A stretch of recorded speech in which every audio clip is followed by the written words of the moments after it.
जाही तो देवघर नगरिया छौड़ी बाबा के बूटी ले आना गे। जाही तो देवघर नगरिया छौड़ी बाबा के बूटी ले आना गे। आगे यारावा तोहरा हो गेलो महादेव के दीवाना गे। यारावा तोहरा हो गेलो भोलेनाथ के दीवाना गे।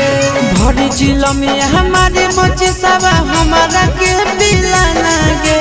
भरी जिलो में हमारे मोची सब हमारा के पिलाना गे। यारावा तोहरा हो गेलो महाकाल के दीवाना गे। यारावा तोहरा हो गेलो बम बम भोले के दीवाना गे।